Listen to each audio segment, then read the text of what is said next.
And it is Sunday. I think I did that correctly. And it's time for Fun in the Country Basement. It feels like, again, I said this a couple of weeks ago, but it feels like I haven't done one of these in forever. But we're here now. That's all that matters. I am Chris Riley from Chris's Basement. You probably already know that. You are on my channel today. But I am here with my friends, Walter from Kuntry 3D and Glenn from Fun King 3D. Walter's doing something, so Glenn, go ahead and give us an announcement there. Hey everybody, I am Glenn from Fun King 3D, and welcome to Fun in the Country Basement. I'm a little bit under the weather today, so I don't have a whole lot of energy, but I'll try to be my same crazy self anyway.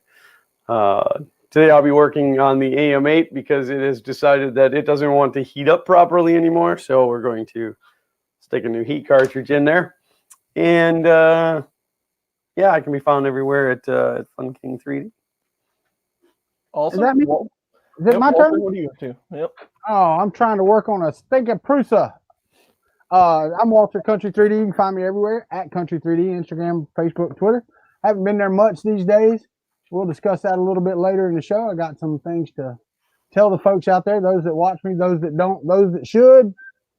But anyway, today I am working on a Prusa, and yeah, that's what I'm doing. Awesome. All the information for these fellows is in the stream in the description, I believe. So if you don't subscribe to them, check out their channels. And all of our information can be found at funcountrybasement.com. And let's see, what other ads? Oh, if you would like to play Fun in the Country Basement Bingo, there's a link at the bottom of that site that will get you a card.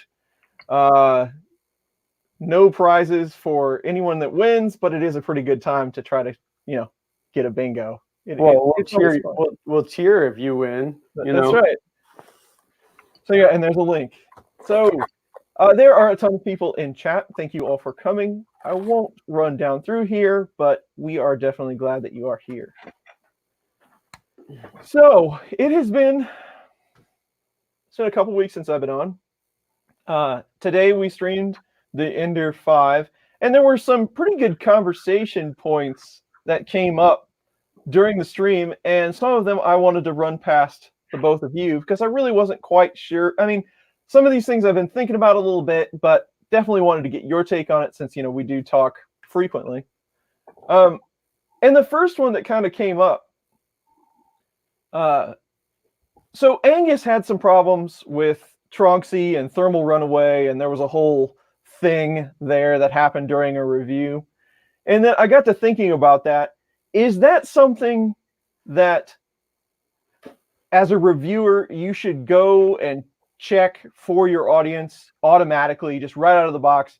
Are you protected by the firmware on this printer? And I struggled with that thought a little bit because I don't do reviews to sell the machine, right? I don't really even I'll put a link down for reference, but most of the time I'm even too lazy to get a referral link out there, to get some sort of affiliation link out there.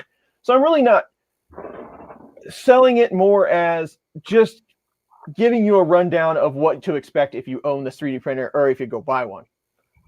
Now, I will make statements that the firmware is available or the firmware is not available, and that's kind of my way of saying you either can look and see what they've done or you can't, but there might be surprises, So I say that kind of thing. But what are your guys' thoughts on like reviewing something and testing that feature? Well, I look at it this way. One, it's good to do for yourself. Sure. But the problem is if you get a printer in to review, as we all know, the manufacturers of said printers normally aren't the best at quality control. Absolutely. And also, you don't know what they've done between your version and the version that goes out to somebody else. So if you tell them, yes, it has thermal runaway protection, and then it burns their house down, well, then Chris Riley told me it was going to save me. Right. And I'm not saying that, I mean, it's a really good thing to test. Sure. But it's something that you need to put in your review. Hey, man, you need to test it yourself because this is my unit. There's no telling what your unit's going to be. Absolutely. And I think that's one of the biggest struggles not just with thermal runaway, but with every one of these machines, is the iteration rate is so high. You know, if I've got one like the Sidewinder, it was sitting in a box for 6 months, and it's completely, you know, there's a lot of changes that they made in between the one I just did and the one they're currently selling. So that is a good point. Well, and I think too that, you know, it's not even necessarily on the reviewer. I think everybody that buys a printer needs to be checking these things for themselves. You know, just to know for sure. Right. Because, you know, even more so, who's to say that they don't have more than one copy of the firmware that's being loaded? You know, not even an iteration thing, just a flub up where 2 different copies of firmware is getting loaded, or so. I don't know. And I completely agree with that. Yeah, I thought it was an interesting. Like I say, when I saw it from Angus, I thought, well, you know what? I'm not really sure what, you know, if that should be included in every review. You know, that's just one more thing. But you know, how far should we take it? Thermal runaway is a big one, but there are other aspects of this as well. You know, I don't know how many ramps boards I've burned up a MOSFET up that caused a small fire. You know, so I mean, how far do we want to test this, right? Yeah, if your house burns down, we don't buy that model. That's right.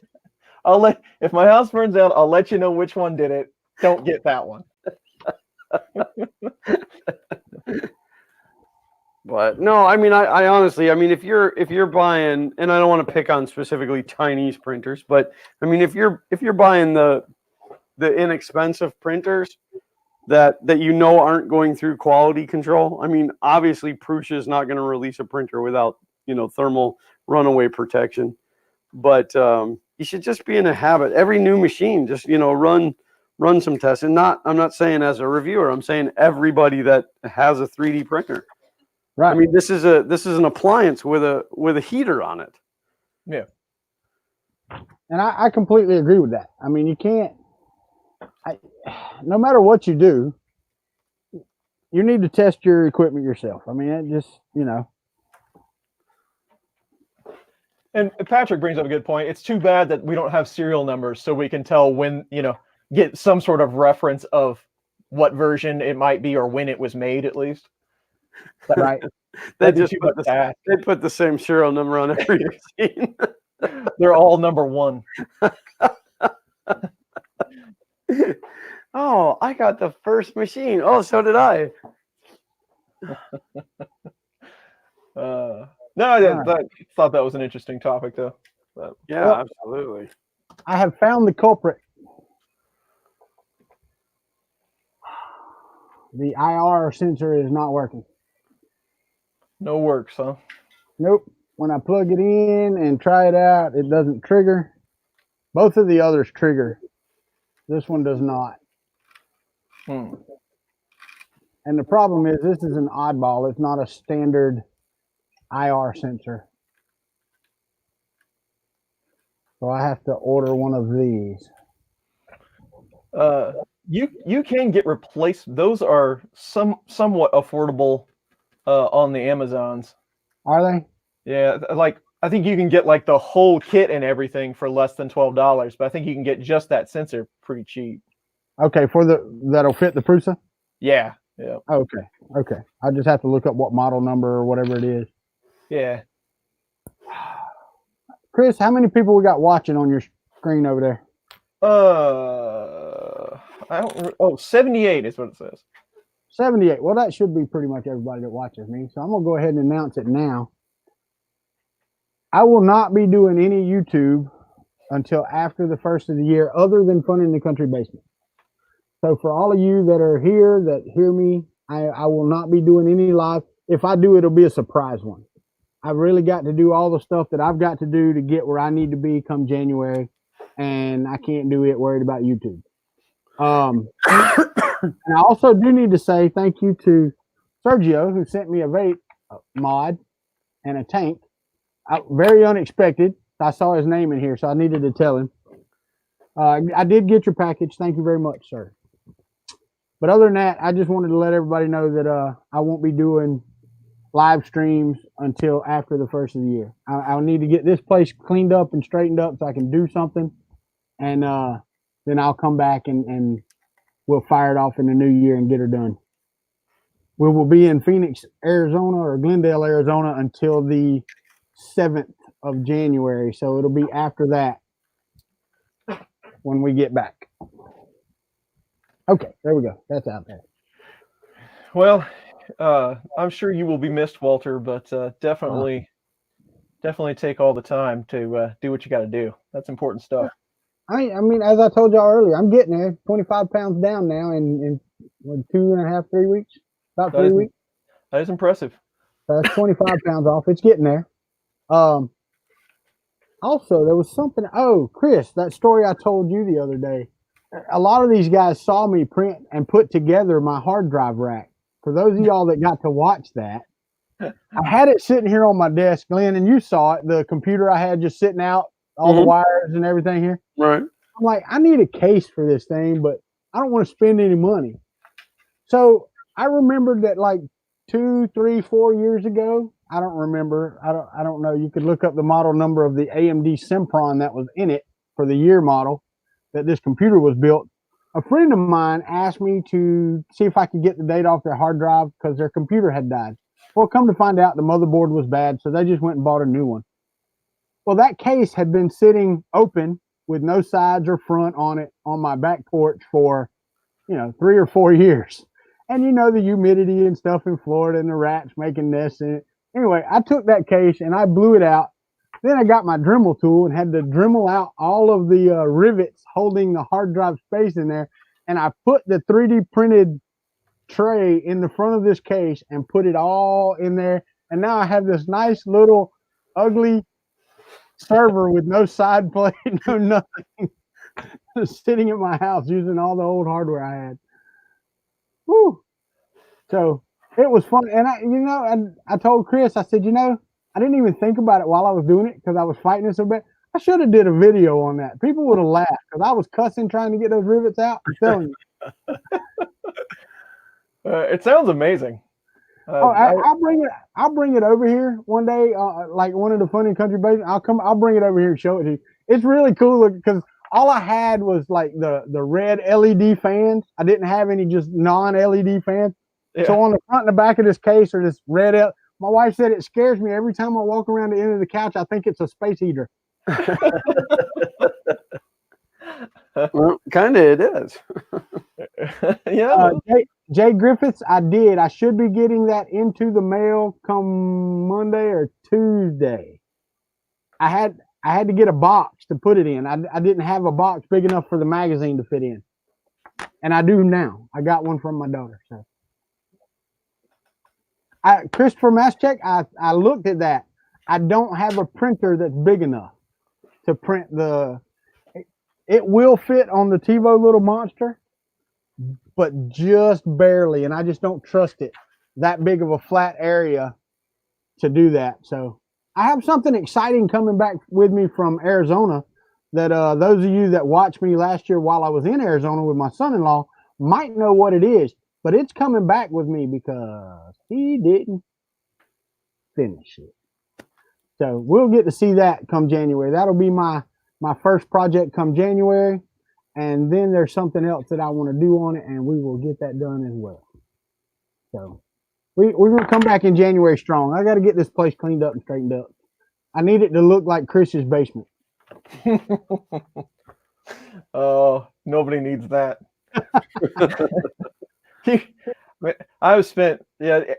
I've been really busy the last couple of weeks and haven't had much time for anything. So any work that I've done down here has been just like smash and grab. I'll come down and try to get something done real fast, and then wherever I was working, that's where everything got left. So it is just complete train wreck. So. Well, I work over here, and I know it's cold up there where you are, Chris, and it may not be as cold down there with Glenn, but there's a few mornings this past week it was below 30 here.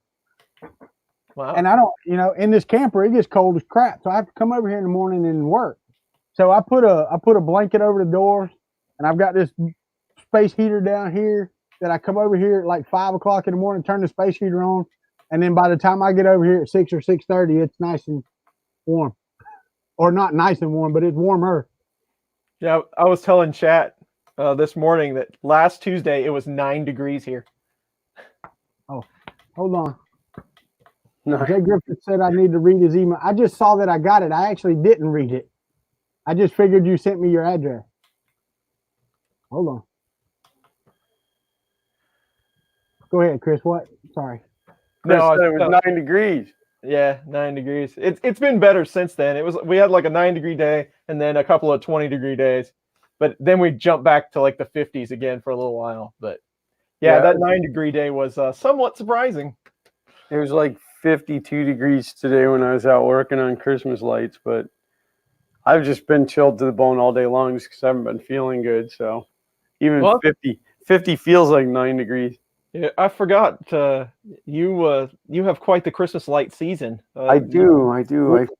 Wouldn't you have started like 3 months ago or something like that? Actually, I started yesterday. No, I start in like July is really when I start. I start prepping and putting things together, but we went and rented the lift yesterday, and I put all the lights on the house. So last year was the first year we rented the lift, and I took 3 days worth of work down to like 3 hours, and I'm like, okay, well, that's how I'm doing it forever. So it's worth the $200 for the bucket. That would be really handy.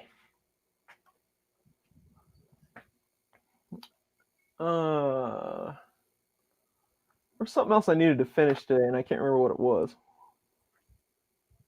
I've been trying to get my hands on some X60 filament. It's like the most flexible filament you can buy, but turns out you can't buy it. Everywhere I tried to find it, it's sold out. So if anybody knows where you can get some of that, let me know. Well, it wouldn't be the most flexible you could buy, then, would it? It would be the most flexible you want to buy. Supposedly that you can buy, right? Right. Yeah, I guess, but it's supposed to be like even more flexible than Ninja Flex, which also I haven't really got to look for it yet. But all I have is like I've got some 98A. I think I have some 90 or something, but those aren't. I mean, flexible is a challenge, sometimes, but those aren't anywhere near what 60 would be. 60 would be like printing wet spaghetti.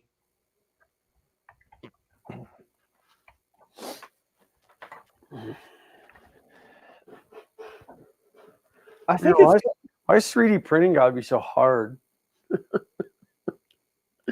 Yeah. You think X60 was discontinued? That might be why I can't get a hold of it. I mean, that might be why you can't buy any.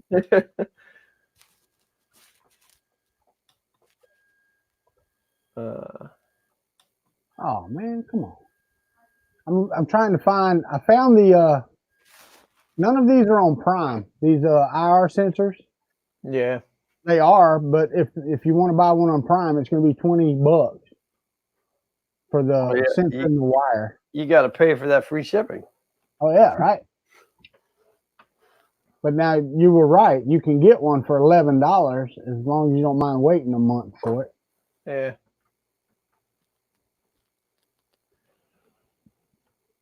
My question is, can I still print in single mode without that IR sensor? Yeah, I mean, in single mode, I think you can. Well, with the MMU attached, maybe not. Well, that's what I'm saying. No, you can't. You can't with the MMU. I'm talking about unplugging the MMU. Yeah, if you unplug the MMU, I think you can just turn filament sensor off, or it might go off automatically if it doesn't sense that thing. But I think you can turn filament sensor off and still use it. Okay. So, because my original Mark III had the old school optical on it, and it lasted like 3 weeks. So I ran with filament sensor shut off on that forever. So and that should be fine without the filament sensor. Like I said, I wanted to print another one of these on my Mark III. Yeah, everybody, you got to print one of these if you didn't yet. You need to print one. They're really annoying. They are. But yeah, no, I mean, as long as I can run without the sensor, I don't really mind. I mean, it doesn't really matter to me. Well, it does. I mean, I want to get it back so I can use MMU too, but I hadn't done an MMU print in forever. A little bit of turtle, you know. So, Chris, yeah, I checked out Printed Solid. They didn't have any. I don't remember what kind of flexible they had available, but I'm always over there, so I could look. I should look again.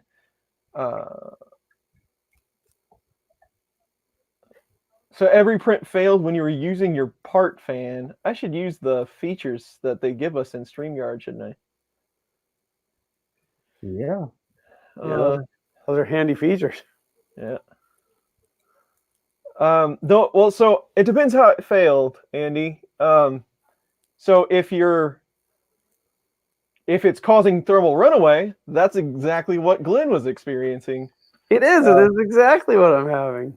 Yeah. So when the part fan kicked on, it would sink it down far enough to trigger thermal runaway. Yeah, it was dropping. I was trying to print at 225 degrees, and as soon as the cooling fan would kick on, it was dropping it like significantly, like 30 degrees.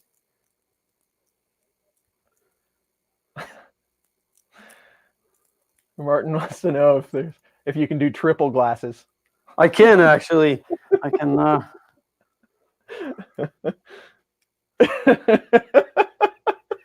Oh, I can't see now though. Woo! Now I'll put a pair up here. That's good. I love it.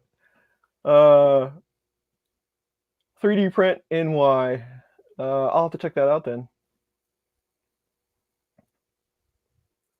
Yeah, so speaking of multi-material prints, thanks to Mitch from Mitch 3D, the FK1 is now got a mosaic palette. 2. Nice. Not the Pro, but a palette 2. He was actually at Orlando Maker Faire with the BattleBots. So cool. He toted that thing from Texas for me. So I'll have a feature up and coming on that. Well, that's good. I'm waiting on the S upgrade kit. We'll see how that turns out. That was one of the things that they put in the kit was something that was a real pain, and that's so each feeder has a switch in front of it to trigger if the filament runs out. Right at the opening of the path, there's 4 of them there, but the switch is just it just has a little metal flag on it, so it's real delicate. So if you end up with a jam or something, or you're super frustrated with it because it's been fighting you all day, and you yank the filament out of there, it's really easy to break one of those switches. So that happened to me. I don't know why, but they did upgrade that in the new kit with some different switches. So that was good to see. So hopefully that will be somewhat helpful. Yeah, I want to order one of those kits right away and just put it in before I even start using it. Yeah. I definitely think it'll be worth the $100 upgrade. There's my Uncle Brian. Hey, Uncle Brian. Thanks for coming to my stream. Welcome to Fun in the Country Basement. Guess which one I am? We don't know. Who would that be? Uncle Brian has actually been here in the basement on my streams before. Yes, I saw that video not too long ago. I went back and watched it.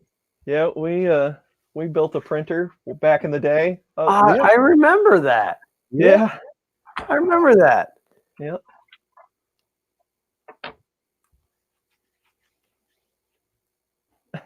Chris called you a dork. Calls me a dork. Well, it's a typical Sunday. Chris is the fun. No, 2 more guesses. Chris is fun, but he's not the fun. Chris is the basement country fun. That's what it is. I don't know how much about Chris there is that's country. Not a whole lot. Missouri. Yeah, Missouri's about the most country thing about me. You guys watched that? You probably watched Jim, the Edge of Tech. He did the interview and then he cut it all up and he put it out where he did the interview with us. I didn't get to see that. Did he release it? Yeah, it's out there, but it was pretty cool. But he twice he said the country basement instead of putting fun in there. I'm like, he's leaving out the fun. That's because Jim doesn't like me. Can never leave out the fun, man. Can never leave out the fun. It's the first one. Hey, I didn't even ask y'all before the stream. My video and stuff doing okay today? Yeah, looks good. Looks fine. Okay, because I think they upgraded our tower down here because I get better upload speeds now more consistently. So, do you guys ever watch that show Live PD? They were in our county for 3 months, so yeah, we watched it. Okay, so they're in was it Bradford County, I think, which is just kind of a little bit to the east of you, Walter. But every time that they're following the cops in that county, the picture digitizes. I'm like, oh, they must have the same internet Walter does. They do. They carry the same internet I've got.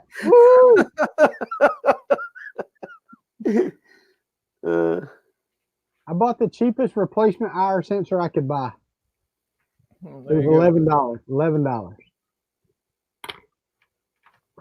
That we were talking about you on the stream this morning, Glenn, because of the way this printer is labeled. And I'm going to put it on my other camera so you can see it in person and witness this. But the fans are very interesting on this machine in the way that they are labeled. And I'm going to try to get it in here so you can see it. But this is the Hotends fan. It's really oversaturated. Yeah, it's just all white to me. Yeah. There you go. Can you read that? Fun one. It's Fun a one. One. It is a fun one. And then the part fan is fun too. Fun Fun too. too. Yeah. I saw that. I'm like, oh, I gotta show Glenn. That's pretty funny. I like it. Oh.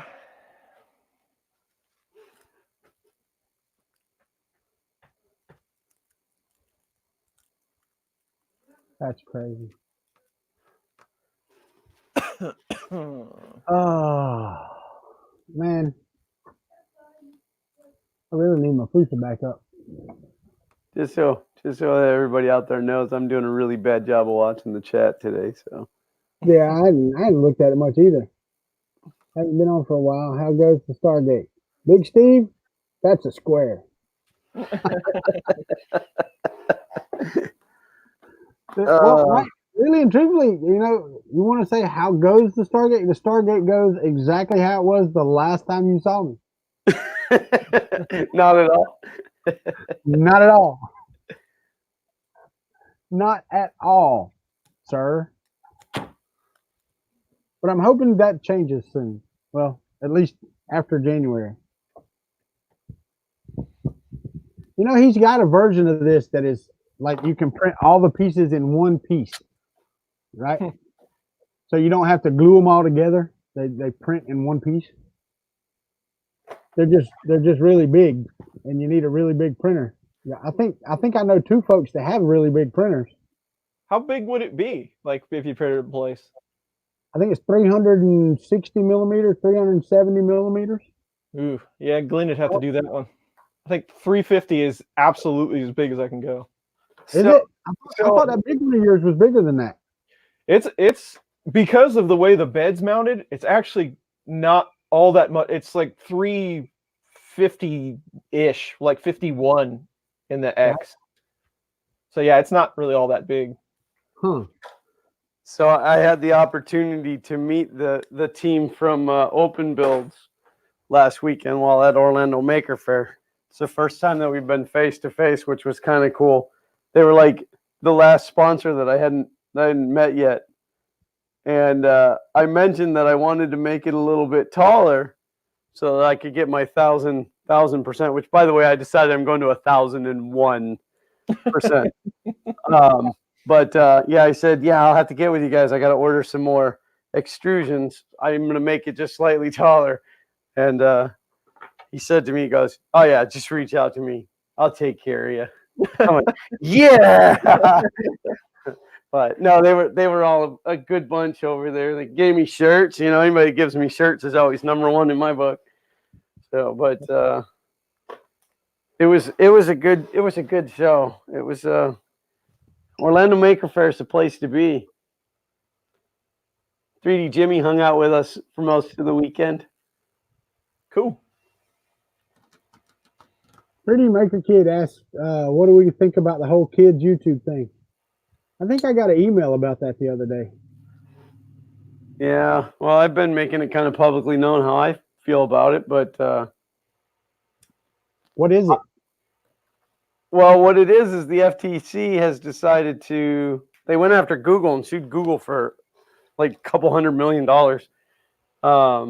because Google was collecting data on kids for targeted ads, which is against COPA.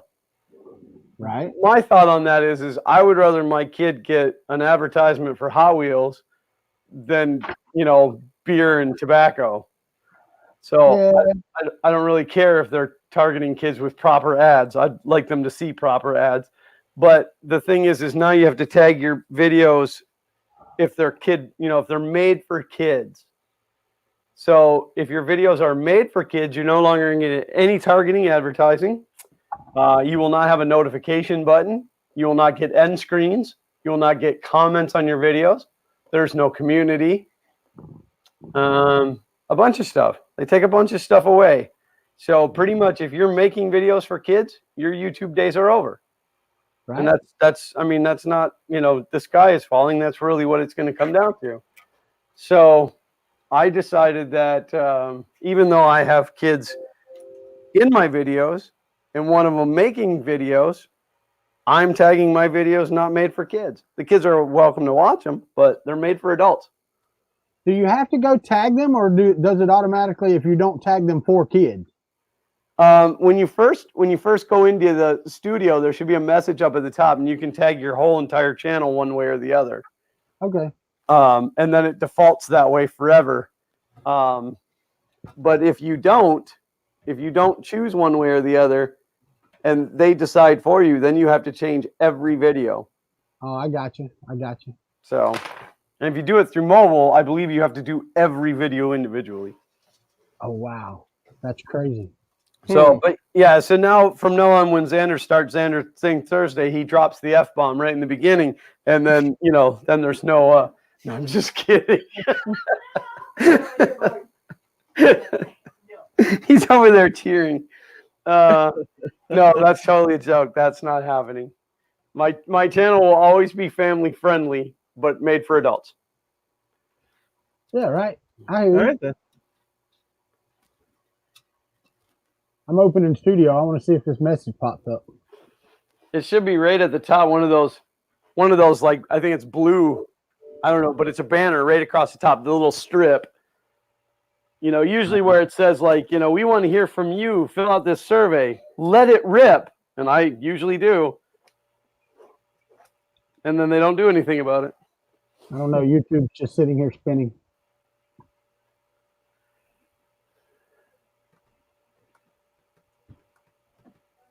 Yeah, I'm getting nothing as far as internet goes when I try to hit YouTube. Huh. Yeah, Amazon pops right up, but YouTube Studio has failed to open. They've already killed your account. No? Yeah, I wasn't quite sure what all of that, how all that came about. Of course, I didn't look into it or anything. But. Well, I mean, but the thing is neither one of you two make content for kids, and in theory, neither do I. I mean, we make our content friendly for kids, but by the guidelines that YouTube put out, it says like, if your videos contain toys or things that are attractive to children, then you might want to consider marking yours, for kids. Yeah. What about these people that do like the RC cars and? Well, that's kind of the problem. That's the issue. I mean, even more so. Let's talk about the idiots out there who have, a bazillion subscribers because they make videos kicking each other in the nuts. Kids think that's funny, so that's attractive to children. Therefore, they technically need to mark their videos for children. That's the problem. There's no black or white. The FTC did not say this is the way it is. Yeah, Bennett, I understand he's 13, but he's been making videos since he was 10. So, and they're still on my channel. But so, if the FTC does ever come along and say, "Oh, you marked your video wrong. This is attractive to children." There's no black and white. There's no guideline that says if you have this, it's this. If you have this, so it's what's the word I'm looking for? Perspective. It's different people's perspective. So, well, you know what I say? F the government. No. Yeah.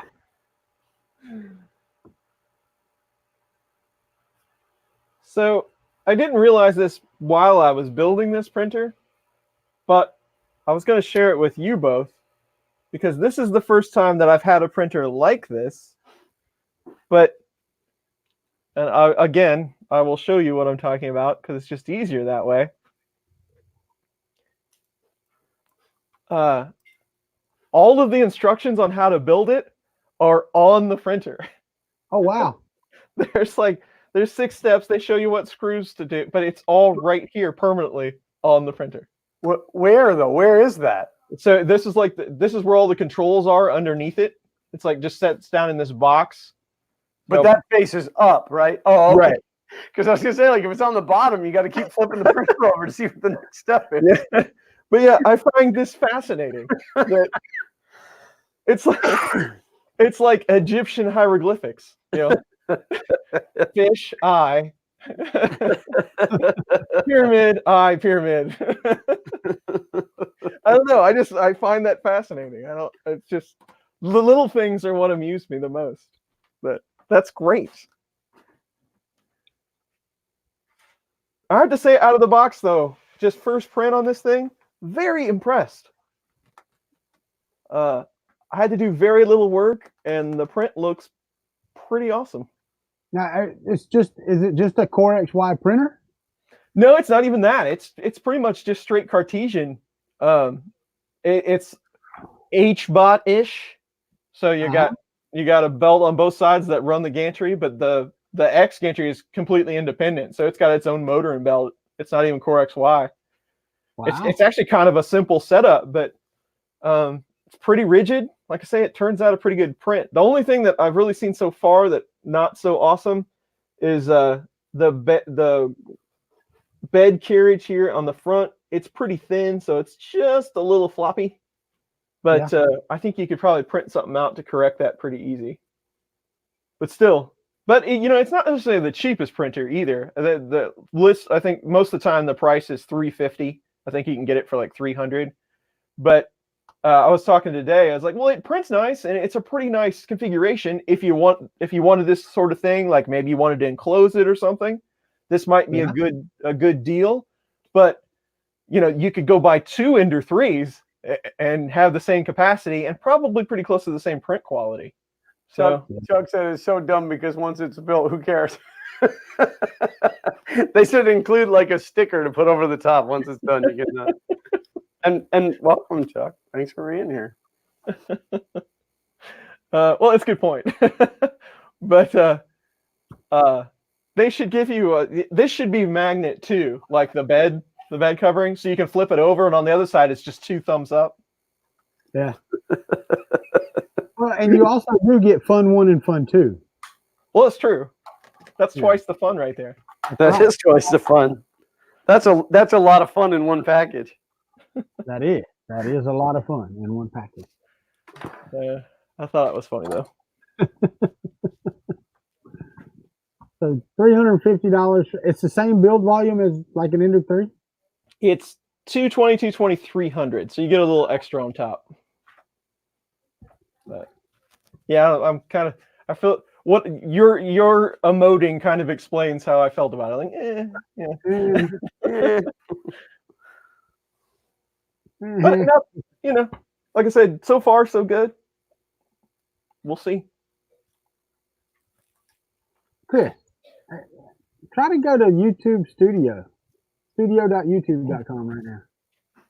Mine's just sitting there spinning. I can do everything else except for go to studio. It comes up with a white page. YouTube Studio. I can get there. Okay.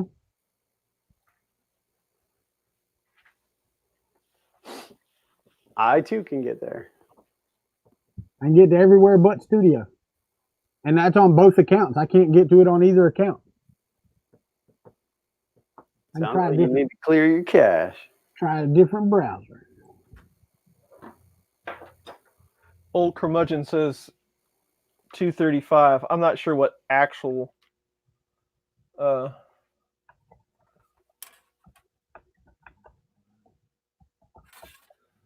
if you go by, if I take my handy peely deal off here, it's actually more like 235. 235. So it is a little bigger. Yeah. Okay. Chuck, that's a good point. It does have a longer tube, but I got to tell you, today I ran my Ender 3 profile just to test this thing, and I can't believe how little stringing there was on it, honestly.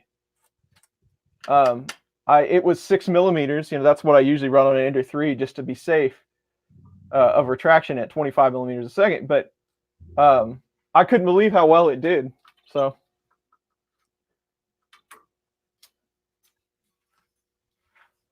All right. Somebody was saying too that if you could relocate this extruder, you could definitely get by with a shorter tube, and that is true. That might be you know how people mod these things, though. There's probably a million people that have already done that, but that might be a good mod if you could get it up higher, get it a little shorter. All right. I have set my channel now. It's no longer family friendly. No, that doesn't mean that it's not family friendly. It just means either you make it specifically for children. Wait, have you seen some of my videos? Only my channel is only partially family friendly. But the thing is, like, the stupid part behind it is, like, we have a channel of appliances. It would be if it ever came back where they're like, oh, your videos are appealing to children, that would be like saying microwave repair videos are appealing to children. Well, it depends on the child, doesn't it? Yeah. I mean, some kids might like it. Yeah, my kids are kind of weird. I got a question for y'all. I've got about 3 or 4 multi-function printers. The scan, copy, fax, print printers. Right. How many parts of those do you think I could actually tear down and use in 3D printing? Well, I mean, in the bigger ones, I guess you could use the glass.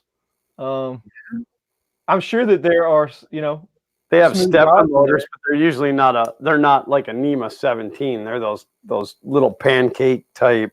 Yeah, they're a little 5-volt pancake type, and a lot of them are geared weird and stuff like that. Yeah, probably not a ton of stuff useful in there. Well, that's the thing. I mean, and old Curmudgeon said there's many YouTube videos on salvaging parts. I can salvage parts. I have no problem with that. I know how to desolder boards and take stuff apart. That's not a big deal. My problem is I don't need to store them if I'm not going to use them. Yeah. I already have that problem enough. So I think I'm just going to do that. Yeah. I think I'm going to get rid of them. Well, and you know how taking those things apart turns out too. I mean, I end up with, a screwdriver prying plastic parts, and then they break and shatter and go every place. And then It's just not worth it. You end up with boxes of parts that you're never going to use sitting around, and Yeah. Well, and he's right. 3D Gusner said he would like to get the position sensor and band, and that is pretty cool. Now, I don't know if you've ever seen the inside. They have that plastic disc with the lines on it that tell Right. it where it's at. Those Right. are really cool now. yeah, the timing wheel. Yeah. But yeah, Chris Goulart is right. Walter doesn't need more projects. You are correct. Me being myself, I'm a project enough. So I want to share another story with you guys, because I bought a proper table for the FK1. I'd love to show it to you, but it's still in the big garage right now, along with the FK1. But I bought it from the University of Florida in Gainesville. And what else is in Gainesville but Slice Engineering? So I reached out to Dan and asked him if we could come take a tour of Slice Engineering. So we got to see the building and stuff, which was really cool. And and look what came home to go on the FK1. That would be a Magnum Mosquito. And I want to show, and I wish Dan would stop into these videos sometime.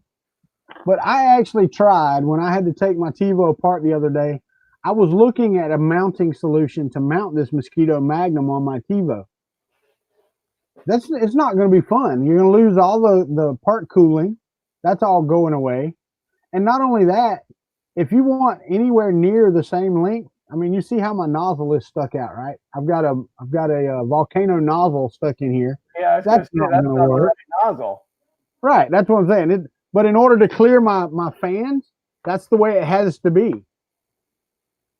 So either I've got to fix an adapter that will drop this whole thing down, or something. Yeah, it sounds to me like you need a different wind mouth. That's a square, by the way. You could plug it into your Fun 1 port. I can plug it into my Fun 1 port.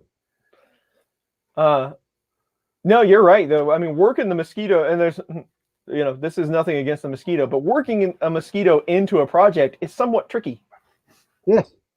Well, because there's so many designs out there. There's so many existing things for E3D products.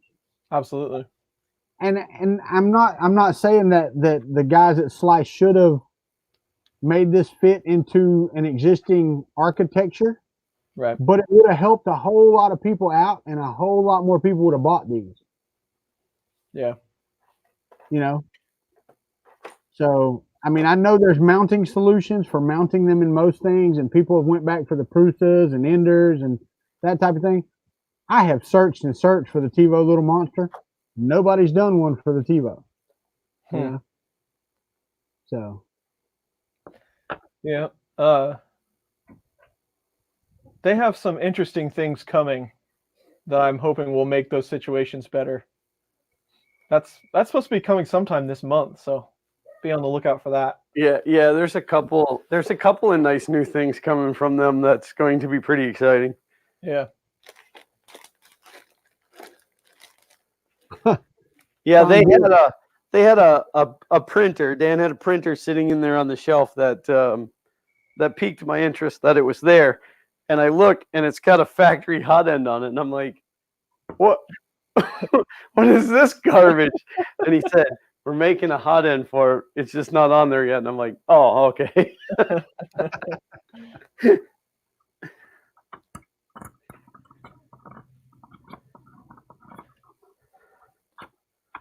I'll tell you what, man. As far as companies go, I don't know that you could find one more accommodating than Slice Engineering. As far as what? Like, just dropping in, exhausting every way they know to help you. I mean, just whatever. Yeah, well, it was really cool because, like, I only had a certain amount of time to be in Gainesville, and it just happened to work out perfectly with his schedule. I mean, he had a meeting right away in the morning, but I wasn't going to be there until after that anyway. So like it just like 1, 2, 3 fit together perfectly. And Xander got to go with me, so he got to see too. So that was cool.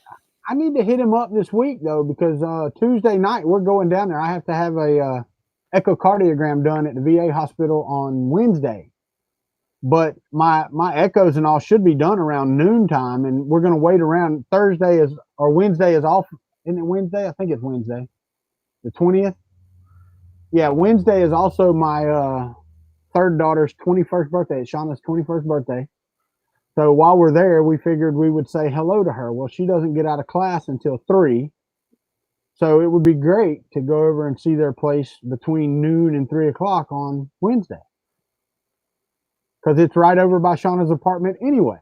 Yeah. So I may get in touch with Dan and see if I can swing in there on Wednesday if they're there. Paul Cumber was asking about Two Trees 3D printers. I don't have any experience with them. They have been in contact with me, but then they just kind of fell off the face of the earth. So I don't have any experience with them yet. Did James get one of those? I thought James got one of those print and play. I don't know. Maybe you did. I saw a video somewhere on a Two Trees. I could have swore it was print and play. Could be. Lots of streams today. That is true. Yeah. I think Alien 3D is doing a fundraiser, isn't he? Yeah, he is. And we should mention that because I jumped on there and threw him some money. They're doing and now I'm going to forget what it's for. Is it the gaming?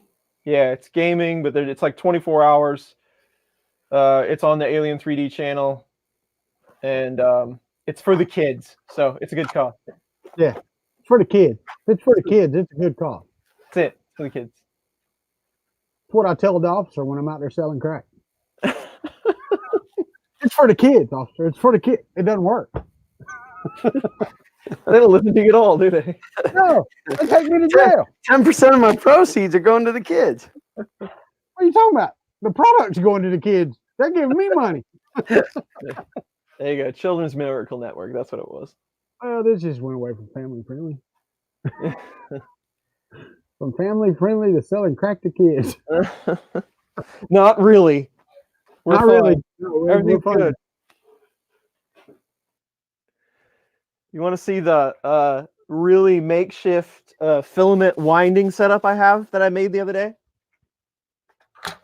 So it's a piece of wood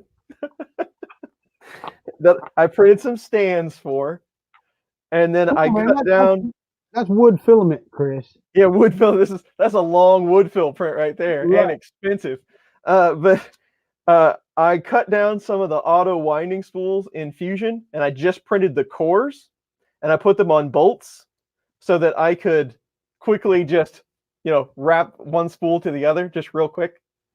And it's way faster than doing it by hand. It is, but I think I can put a motor on here and make it turn fast and somewhat neatly. I need some sort of worm gear that would feed it back and forth a little bit. But Yeah. I whipped this up in about 20 minutes, and it was much faster than sitting here winding. That's for sure. Your turntables and the microphone. Yeah. So eventually, I might turn this into something. We'll see. But it was kind of fun to make it anyway. They're calling it the log rewinder. The log rewinder. That wouldn't be the log. That'd be the plank. Yeah, the plank. There you go. I'll sell you a kit. I'll sell you a kit to make one of these for yourself. It's a piece of wood and 2 bolts. Print the parts yourself. Yeah, $79.99. Parts not included. Hey, Joe Prince just said he does have a rewinder on my manufacturing, and I know he does because I have 90% of the parts for it are printed over here in CPE. So there's that, and it's a pretty neat looking thing with it's got a little worm gear thing on it too. That's what you need. Uses stepper motors. Yeah. Yeah. Yes, sir. The only problem is it won't fit my 10 kilogram spool. That is You a just got to problem. print it bigger. Well, I need a bigger printer and I need some way to feed it with this 10 kilogram spool. There's always a catch. I guess I should show them because y'all guys thought it was pretty funny. I printed this yesterday, okay, and I knew I didn't have enough red, and because this is how much red was left on the spool when I swapped it out. So I got another spool of blue, and it looked about 3/4 of the way full, 2 kilogram spool, and I'm like, okay, that should be plenty. It only said it had 16 hours left to print, so it shouldn't be too bad. Anyway, I come in this morning, it's all finished and everything's up and done the way it's supposed to. And I go to change the spool out. Here's how much filament I had left. And this come out of the tube. So, yeah, that's about as close as I ever want to get to running out of filament on a long print. Because you said yours took like 20 some odd hours, right? Or something, or longer than that, wasn't it, Chris? Yeah, it was like 45 hours or something. Yeah, mine's at 200%, and I think mine was about 19, right at 19. Yeah, that's pretty quick. Stephen the Lightspeed, you came in late. I'm not gonna do any live streams other than Fun in the Country Basement until after January the 6th. So I have things I need to take care of that YouTube is actually getting in the way of. So, and really and truthfully, I want to be able to work on stuff over here and do things. Me sitting here talking to you guys is great, but it's just not going to be any fun if I'm just sitting here talking to you for 2 hours in the evening, not working on anything, not doing anything or anything like that. So I'm getting it. I'm getting there. Yeah, you're right, Chris Gulata. That was the perfect print. What are you doing now, Glenn? I have to extend the wires on the heater. They're not long enough. So I cut the extension off the old one. Now I just have to solder it to the new one. Yeah.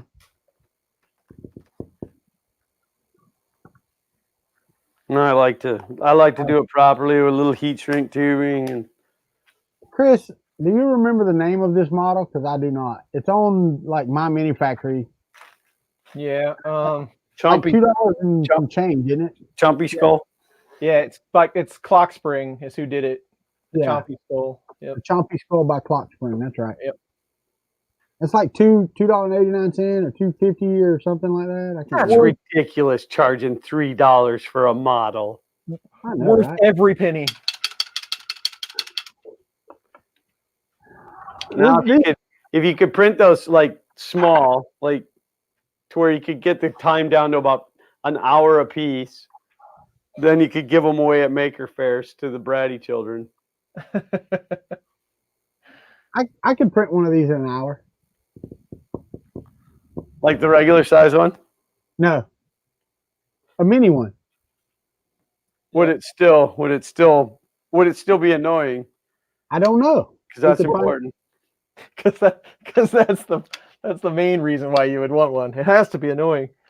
I totally agree with that. Somebody was saying that we should actuate them to sing songs like Billy Bass. We could line them up. Oh yeah. Well, if you print them at different sizes and get different tones out of them, you know. We could like do a really annoying barbershop quartet. I've got one of those. I need to dig it out. A Billy Bass. Oh yeah. Here's a little song I wrote. I would have never guessed that Walter had a Billy Bass. No. It's still in the box. Somebody gave it to me for Christmas. I never opened it. My uncle had one on his wall. I thought it was the most annoying freaking thing ever. Not quite the most annoying thing, but close. Yeah. So the green one is 100%. That's how you get the model, and it's on the Prusa. I want to say it took 7 or 8 hours. I think at 0.2 layer height.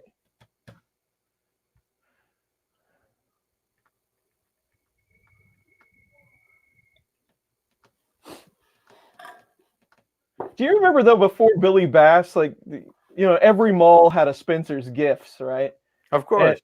But it was the Coke can, right? That would just move side to side. The dancing Coke can, Yeah, that's the first thing I remember seeing like that. It was always out in front of Spencer's Gifts or whatever. Spencer's are still in the mall. Are they? Yeah, but Spencer's is not what we used to think of Spencer's.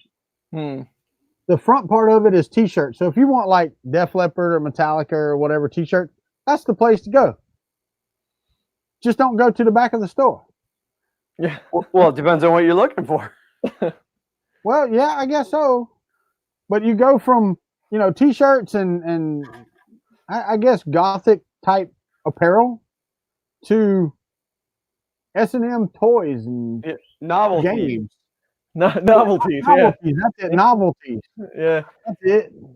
Yeah, and I haven't been in a Spencer in probably over 20 years. So the malls went after the 80s around here. There just weren't any more malls. And if there was one, you didn't want to go to it. Well, so have you ever been to Mall of America? Yeah, I have. Yes.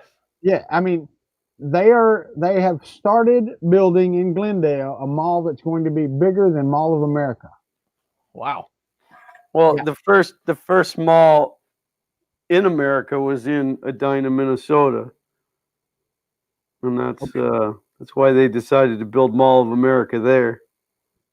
Yeah, somebody told me I needed to go. I went to Minneapolis or St. Paul, I can't remember which, on a job interview back in '99, and they flew me up there, and the lady that had recruited me, she's like, "We should go check out Mall of America," and I'm like, "Okay." So she drove me over to Mall of America, and I walk in, there's a roller coaster in the mall. I'm like, "All right, this is a pretty big daggum mall." It is. So, I remember walking. I was pretty young, 18 or 19 probably when we went there. I went there with a couple of them. We were going to see somebody, and we just happened to be close to it, so we went in and walked around. And I still remember vividly that I was looking for how many stores just sold socks, because I swear that there was 4 of them. Really? I was keeping count, and that's all they sold was socks, and it was like the same store 3 times. Like, this is a big mall. Yeah. I was there in around 2007, I guess it was, and there was actually a lot of stores that were vacant in there. That's pretty much any mall you go to now. But they had an Orange Julius, so Oh, dude, frosted orange, baby. Remember, we used to go to the Tallahassee Mall with my mom. I would beg her as soon as we walked in the door, "I want a frosted orange." And there's nothing good about the frosted orange. We make them at home. We can make them at home every now and again, and there's nothing good for you in a frosted orange. Even the orange juice is no longer good for you. Jordan said, "Thank you for the multi-Octoprint tutorial." You are very welcome. I hope that still works. Well, I was talking with somebody earlier today in the comments. They've made a lot of changes to Octoprint and Octopi, because I don't know if it's geared towards Pi 4 or whatever, why they made the changes, but I'm kind of wondering how much of that stuff still works. Mitch said he walked around the Mall of America and actually had to buy shoelaces. He said like 2 to 3 miles walking around the mall. It's a big place. Somebody, Chris asked him were they neon colored, and he said, "I wish." Should have got him some Fat Rats from the '80s, man. Come on. I showed my kids how to lace those because they came back in for a short while, and I showed my kids how to lace them. So they look like they were braided up the front of your shoes. You never tied them. They was like, "How'd you learn to do that?" I'm like, "I lived through the '80s." This is the only thing I learned during the 80s. We invented that crap. Oh no! In the '80s, we also learned how to use a lot of hairspray, myself included. I hear you, brother. I said that on one of the streams or something when I was using Aquanet for 3D printing. I was like, "Man, this reminds me of my sister in the '80s." Big Steve said he's been to the Tallahassee Mall, spent a year at his grandparents' house less than a mile from there in '85. Yeah, it's not even anywhere close to it. They have stripped it down. Now it's got like an outdoor amphitheater in the middle of it, and it's got all these. I hate to say this because it might alienate people. It's got all these yuppie stores there, you know. Come in. There goes all of our yuppie followers. Right. They went out in the 80s too. I walked into one of them, man, and there was nothing in the store, and the dude standing over there going like this. And I'm like, "What are you doing?" He said, "I'm smelling my fart." So I walked out. Walter. Somebody asked, difference between Octopi and Octoprint. That's a pretty good question. I don't know that everybody knows that. So Octoprint is the actual application that Gina has made that will run on a lot of different platforms if you install it, but you would have to bind it and, compile and stuff like that to get it to work. Octopi is Octoprint that comes with an installer, basically. It's actually just a packaged up image that you uncompress, throw on an SD card, change a few things real quick for your network, and then it will boot up Raspbian, all that stuff for your Raspberry Pi, so you don't have to mess with the Octoprint install. It just makes it a lot handier. So that's the difference. Well, it is unless you already have an existing, right? If you want to put it on something that's existing and stuff like that, then Octopi is not for you. Right. Cops are not coming for me. That was an ambulance going by. Thank you very much. Well, it's good the ambulance isn't coming for you too. Right. Yeah, no. Yeah, if it was the cops, I'd have to go turn on live PD. Right. I actually left. It was really funny. One of the scenes on there, they got a report of a guy walking down the road with acting like he was intoxicated, right? So now I live in the country, and he was actually further in the country than me down a country road that is not heavily traveled. So anyway, the cops get there, and he's on live PD, and you can go watch this. And they had this long conversation with him. Come to find out, he was supposed to meet some buddy of his and go hunting, and he got out there and got stuck, and his buddies never came. Well, there was no cell service out there, so he couldn't call anybody and tell them. So he sat there and drank a case of beer before he decided to walk out, and he had like 3 or 4 beers in his pocket. So he's walking down the road trying to get somewhere so he could call somebody, and somebody called the law on him. Well, you got to get your courage to walk somehow. Right. So that's funny. Well, what I've learned by watching live PD is almost everybody that gets pulled over for speeding also has marijuana in the car. Absolutely. Say that again. I missed it. Oh, say that again. Almost everybody who gets pulled over for speeding also has marijuana in the car. Well, they should have used it. They wouldn't have got pulled over for speeding. It's just amazing. They're like, we got a traffic stop. This guy was doing 65 and a 55. I can smell marijuana like every time. And it's like, man, if you got the pot in the car, don't speed. My thing is this though, and this is from experience way back, like 20 some odd years ago. If it smelled like pot in the car was going way under the speed limit. Well, depends on how much pot's in the car. I slowed down to a crawl.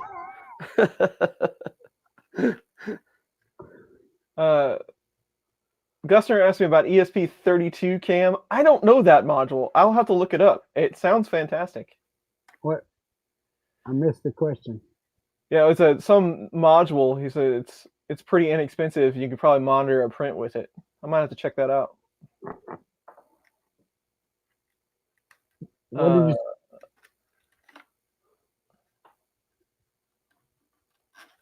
Well, what is it? ESP 3286s or whatever they are.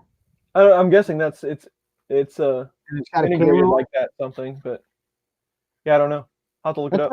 That's what I use to run my Christmas lights when I turn them on. ESP 3286s. I wrote a web server for the Pi that runs the scripts. It actually sends signal to the different ESP3286s to run the scripts. Pretty neat. Yeah. So Octoprint, Octopi is the full package, so you don't have to mess with the install. And Octoprint you can run on pretty much anything that runs Python. That runs Python 2.7 something. That's getting kind of long in the tooth.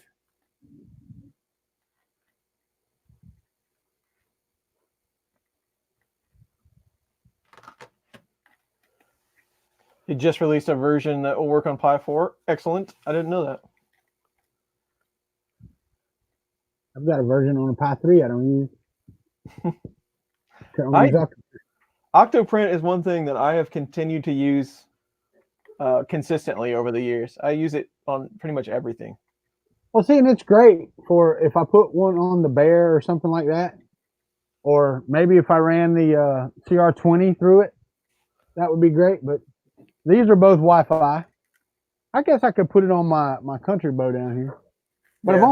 I've only got a couple of printers that I actually need it on. Yeah, I run it on every one of my printers except the FK1 because of the Duet. Well, you could put, but the MMU2, the problem with it is the stop and start. And if you do a single, you got to choose the filament anyway and all that other stuff. Yeah. So I don't want one on my MMU. He's got Octoprint on an Odroid C2. Nice.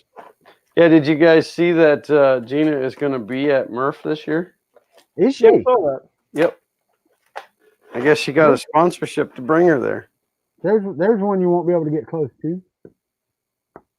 I don't. You know, that's interesting.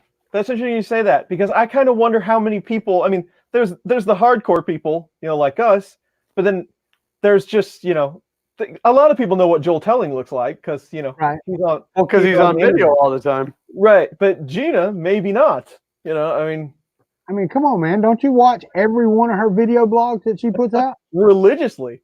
Absolutely. But yeah, no, I don't know that that's for everyone. But I don't know. Maybe I'm wrong. Maybe she's a bigger celebrity than I think. Well, I for one am excited to meet her. Yeah, I want to meet her as well. Guster said there's a plugin for the MMU2. I actually sat down to write a plugin for the MMU2 and I got distracted. But the thing is, though, I get it. It will work with the MMU2. You can send a print and start a print that's multi-material. That's not an issue. It's the single mode that I ran into issues with, because you still have to go select which filament you want to use. Yeah, and somebody on one of these streams was talking about that. So I just started running it as a multi-material instead of a single. I just use filament one. Yeah, I just go and pick the extruder and don't highlight any colors. But you can stop the print as well that way? Stop the print? Yeah, like if something happened and you want to hit stop, you can't hit it on the machine. So you have to be able to hit it through Octoprint, right? Right. Yep. Yeah, you can. You can still cancel it. Okay. Yeah, so that's what I've been doing. I haven't even messed with the single option. I've just been doing it that way lately.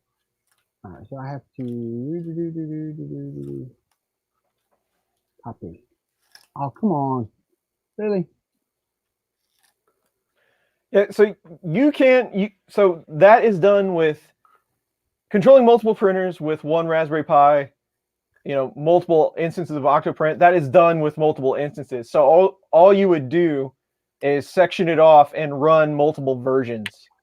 And that's what I laid out. It's been a long time, but there's a video out there that just has all the commands that you can copy and paste, and it will do all of that for you so that you can run multiples. Yes, it is possible. It is not recommended by the people that do Octoprint, Gina, but you can do it. Paul, go ahead. No, Paul Paxtelis. I always mess up his last name, but he does he's got the medical like the printer that used to be the test tube filler thing. Yeah. That Paul. He's got a script somewhere on GitHub that all you run it and you just plug in some numbers and it does all that for you now. I've never tried it, but it looks kind of slick. Azraf Amzani, I had it on at the beginning. My IR sensor just went out on my Prusa, so I ordered one of these IR sensors, and that's how my MMU2 is going right now. It's not working at all. My MMU is perfect. It's still in the factory box, untouched. When you take it out of the box, it loses all its value. That's right. It depreciates immediately. 20% driving it over the curb. I have a question, and this is a serious question. What is the warranty on your Prusa Mark III, Chris? I don't know. Well, Glenn? I looked Glenn, it up. any idea? I've looked it up, and now I don't remember. But I want to say on the kit, you get a year on non-electric parts, not the board. I don't remember now, but I think you get, if it's a assembled one, you get a full year regardless. On the kit, it's just just some of the parts are guaranteed. Okay. I had no idea, and I tried to find it and couldn't find it. I don't even know where to look to find it. Yeah, Gustner says it's 2 years in EU. Yeah, that's a good question. I have read it before, and I think I've mentioned it, but now I don't remember exactly how it goes. Because when I was talking to Chat the other day about my issue that I was having, she's like, "Yeah, I'm sorry, your unit is out of stock, so you're gonna have to pay $50 for a new board." And I'm like, "Well, or out of warranty, not out of stock." So I'm like, "Well, that just sucks." Huh? The MMU probably doesn't have near as long a warranty. Oh, that's what I'm saying. I couldn't find a warranty at all on their site. So yeah, I didn't spend maybe 10 minutes looking. Not even 10 minutes. You know, I may be able to find it. It's not that important. It wasn't the board, so I'm happy with that. But it was really weird because I printed with that that morning, and then whenever, that's what I was going to get you to do. I was going to get you to look at where the plug, which direction the plug was for that IR sensor. Okay. On one, can you get to one? Yeah. You mean like which direction the cable runs? No. Yeah, inside it plugs in up underneath the MMU2. Oh, on the MMU2 side. Well, no, not the fender probe. The actual IR in the 3S. Yep. So, it's that 4 plug that plugs into the board, right? Yep. But you want to know how it goes on the control board side. Yes, on the board side. Yeah. Okay. Yeah, I'll pull this one over here. It's not that big a deal. I could probably look it up in the manual just as fast. Probably. Yeah, but what fun is that? That wouldn't make for exciting video. Exciting content on our Sunday stream. There with my jaw slack drooling while I'm trying to read a manual.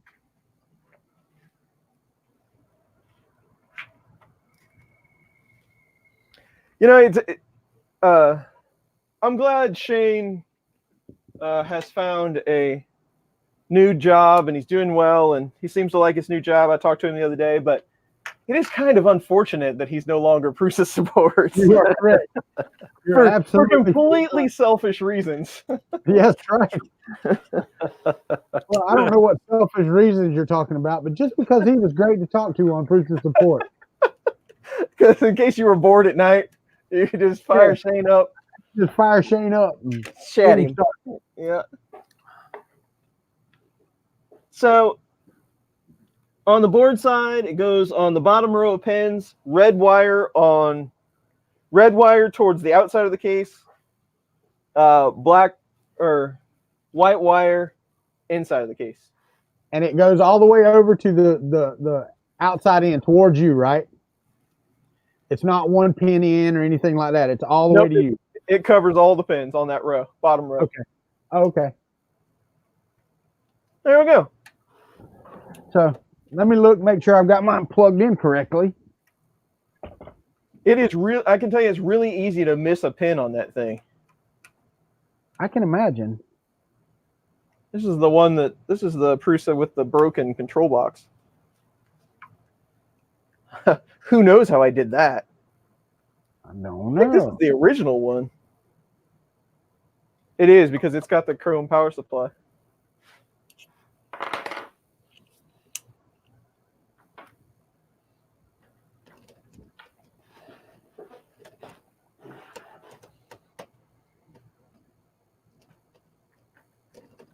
I just want to make sure. I know I've already ordered one, but I want to make sure. You know, it'd be good to have a spare regardless, but I just want to make sure I cover all my bases with this thing. Gusner has sent us a link to the warranty page if you're interested. Okay, cool.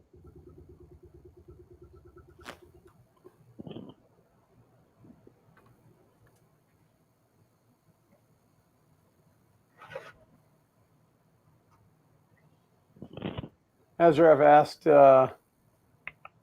did you have issues with the motors running very hot? Which motors? Extruder motors, I meant. On the Prusa, not at all. No, not at all.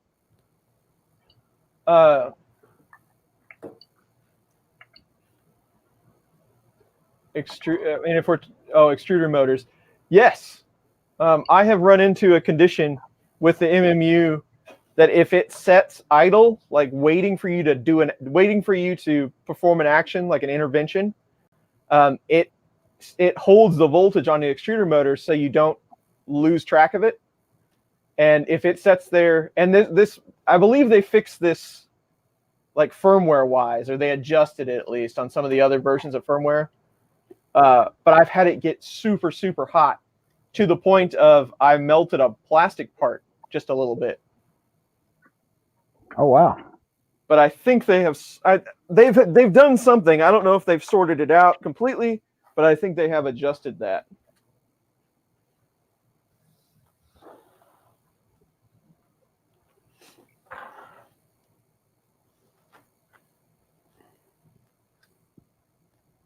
I don't know.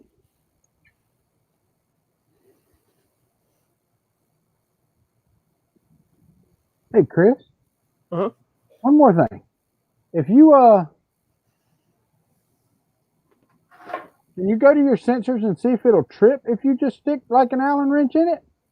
Because I just tried a different IR sensor that it won't fit in the printer, but it does. The plug does work, but it's not triggering either, and I know it's good. The IR sensor probably has to have something to soak up the light, like something flat or black or something like that. I use heat shrink actually. I'll take a piece of quarter-inch heat shrink or whatever and just cram it in there. Yeah.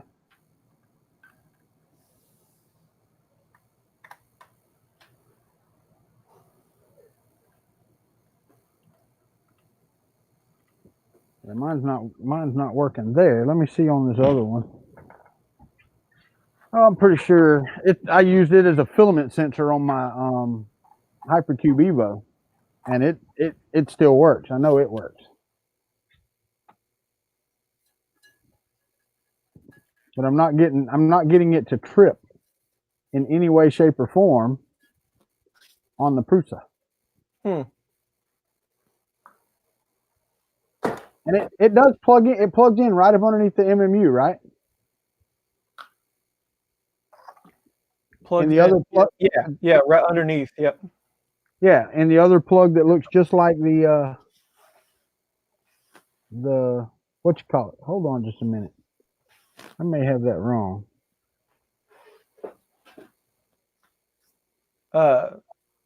Steven was asking about Sidewinder and plastic stepper gear driving their fake Titan.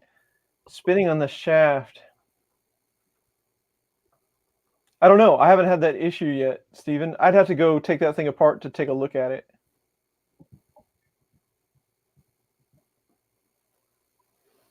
I don't know. All right, so it is Load. dead.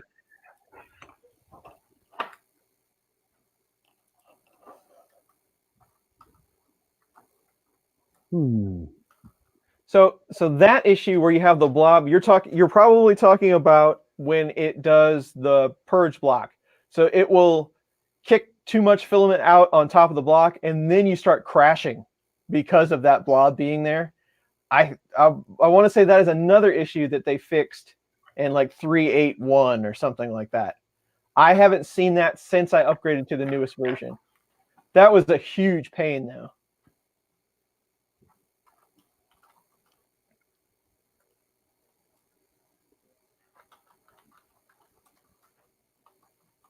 It's a press.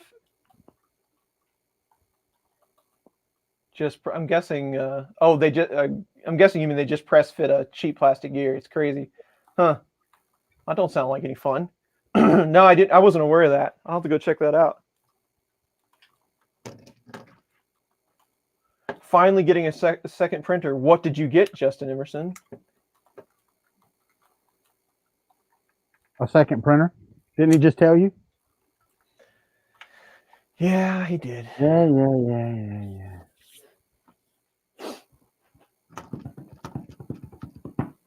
I just realized that I was thinking about Glenn because he was Xander's producer, but I just realized that on a live stream there's a play an ad button. I was like, oh, I totally need like a crew or something, like, and we're going to commercial in 5, 4. Oh yeah. The first time I ever seen anybody use that was Nillabean when he used to do those really like those 8-hour long streams and stuff. He's like, hey, I got to run upstairs for a minute. You knew he had to go to the bathroom. He's like, I got to run upstairs for a minute. Watch this ad.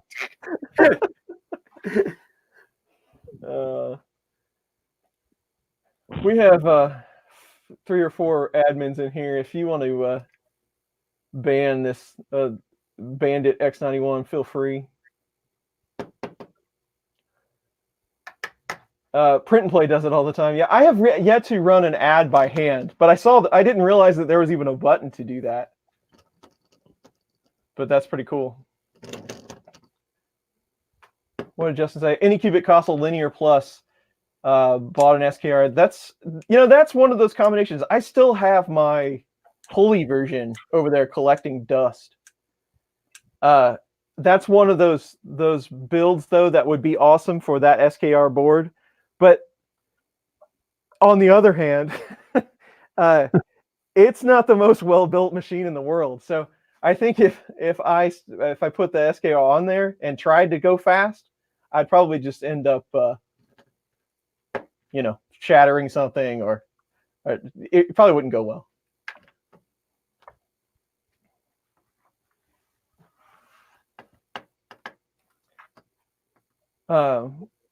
That is like the best starter Delta out there. The little mini Delta is cool, don't get me wrong, but for the money, that console Delta is great to start on, because sometimes you can get the pulley version for like $170 or something. I mean, it's super cheap if you just want to try it.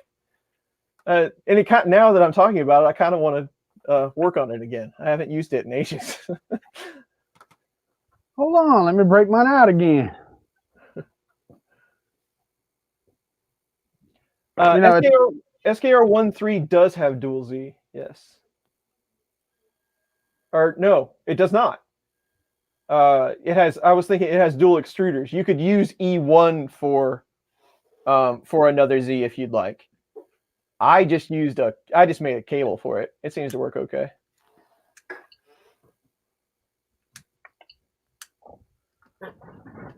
Guess what I got to work? Your sensor. Yes. How'd you do it? I unplugged it and plugged it back in several times. Oh. I mean, really, so that's the only explanation. Because it was plugged in correctly, like Chris said. So I unplugged it, I plugged it in wrong, and then I moved it again and plugged it back in, and I plugged the sensor back in, and ta-da, it works. Well, cancel the Amazon order. Hurry. I'm working on it.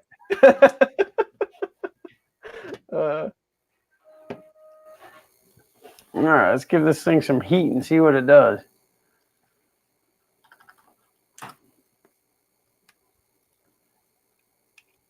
I have to say, when this thing, like, I started the print the other day, and of course it was for Xander's thing Thursday, and we were already running late on it. And I run the print, and all of a sudden I get this error, and I'm like, "Are you kidding me? What?" And then I thought about it. That printer hasn't broken in like a year and a half. I'm like, oh, okay, I guess it's not so bad. You know what? For that money, I'm not going to cancel that. It's not one of those that you can cancel through Amazon. You got to write a message to the person, and then they can probably cancel it or won't.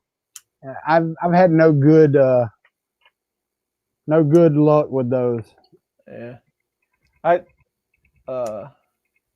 Azrift, I don't know what that is. Tentillus? I'm not sure what that is. Me either. Where did Glenn go? No, I'd still be here. This is all on battery backups. You know, like, if it explodes, you're gonna see it. If it catches fire, let me know. I have a fire extinguisher right there. The wife keeps telling me, she's like, we should probably have a fire extinguisher in the kitchen. I'm like, it's upstairs. But we should probably have one in the kitchen. Yeah, but it's more important to be upstairs.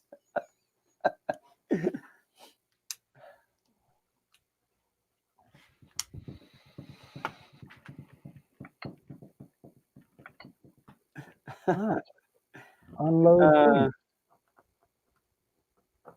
No, I'm the administrator, Big Steve. I'm the one that watches all the numbers as it goes.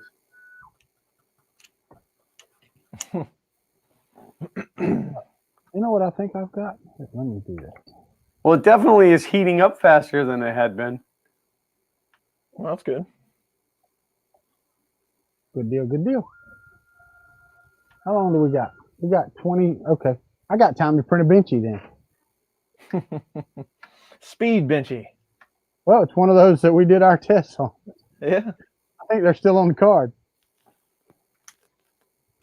I just have to remember I've got to load the nozzle before I start it and home the printer and get everything ready. Halon suppression. Have you guys ever witnessed Halon going off? Yes. They had Halon systems in the Bradleys, and we actually had to go through a Halon deployment when we were in them. Wow. Yeah. It sucks the oxygen out of everything, buddy. Yeah. Quickly. I was in an office where it went off one time. And we don't use Halon anymore. We have that, whatever that stuff's, I don't even remember the number now. It's something number. But the new stuff keeps the molecules from crashing into each other. That's how it suppresses the fire. I don't fully understand it, but it's crazy stuff. But it doesn't pull all the oxygen out of the room. So it's a lot safer. That's what they told us it did. They said you got like 30 seconds. Get out. So. Yeah. Halon, we actually went through an old Halon system, went off, and every piece of paper that was in that room flew into the air. So it was like instant white tornado you couldn't see. Right. And it was pretty interesting. I forgot that I completely deleted this thing the other day, so I haven't done a first layer calibration even on it yet. So that's first. FTM 200, that's what I was thinking of.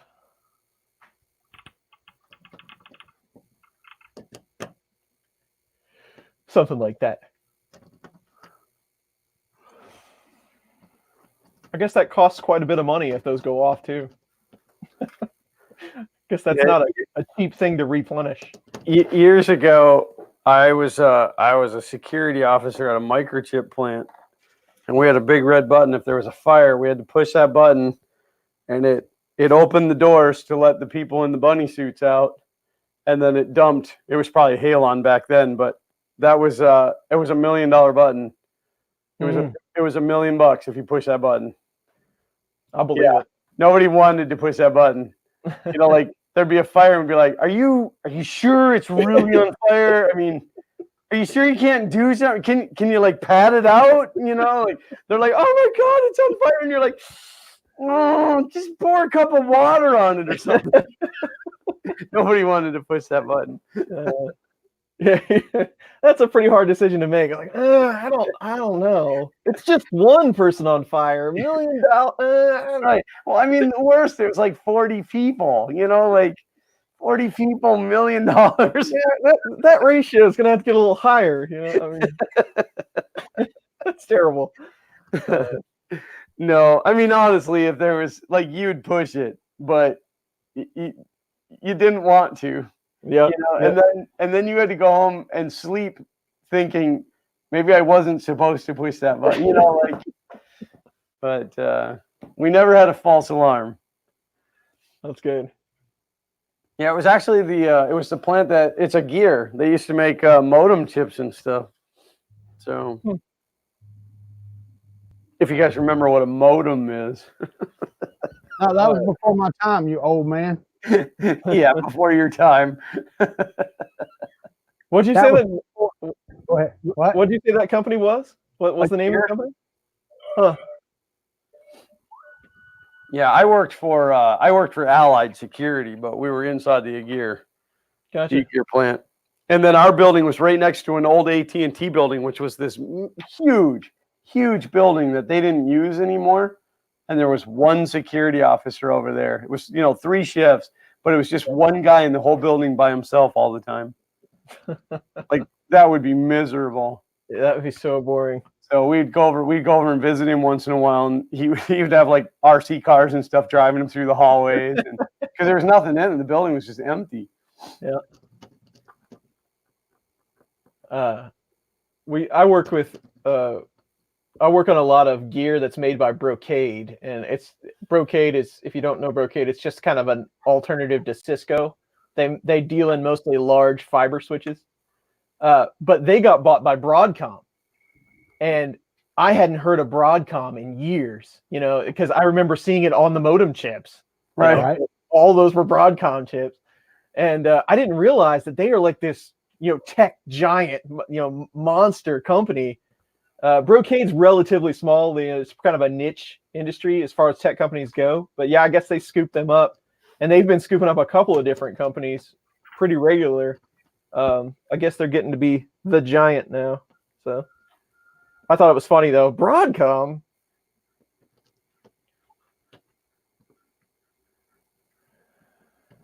I really don't understand why this thing printed one day and then the next day I come over here and hit print and it said the MMU wasn't there.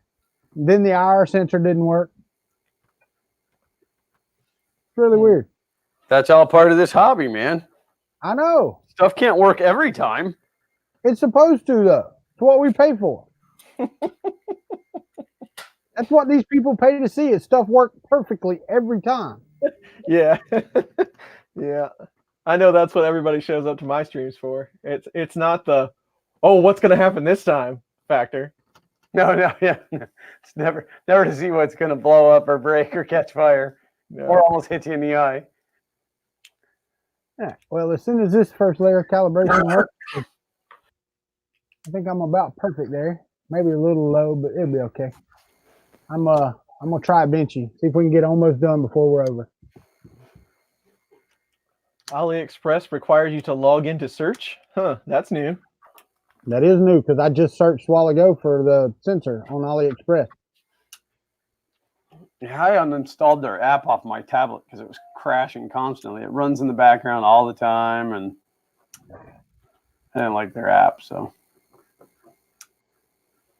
they AliExpress sends me text messages.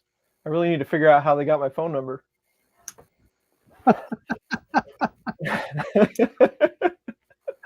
So I need to turn that program off. Yeah, please.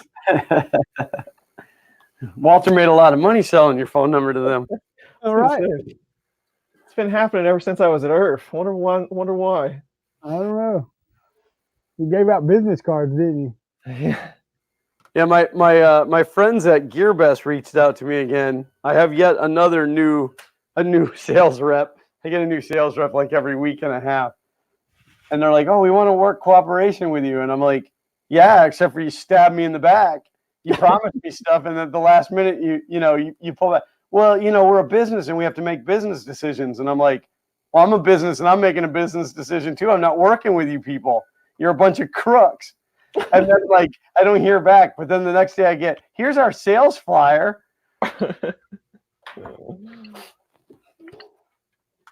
Oh, AliExpress has Mosquito Hotends. That actually took a lot longer than I thought it would. Oh, they have cloned the Mosquito now. That's what Azraf's saying there. Yeah, that's not. I've looked. I was kind of keeping an eye on that a while back just to see when they would start, carrying them, because it's inevitable. But I really thought they'd have them sooner. Yeah. I guess that's how you know when you've made it as a company. AliExpress has your stuff for a quarter of the price.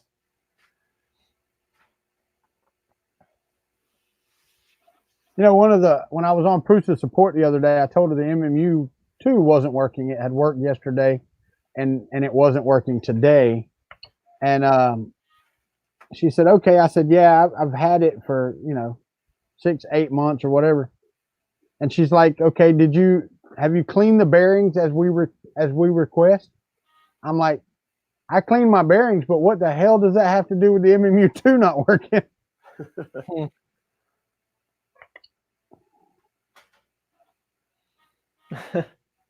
Find the FK1 on AliExpress. The fan kicked on, it dropped temperature, but it's recovering back fine. So heater cartridge. Done and done. Done and done. Time for pizza. Yes. Except for I still don't have an oven. You still don't have an oven? I haven't fixed it yet. I gotta order the parts to fix it. Chris has got one. I do. And yeah, Walter, we were talking about that after I cooked my filament spool, which I guess I could show the folks. After I got done with this tasty treat, we were talking about it. I was telling Walter, I was like, well, I'm going to try to dry some filament in this what do they call it? Toaster oven, because it was cheap, and if I ruin it, who cares? But the first thing I did was melt this spool.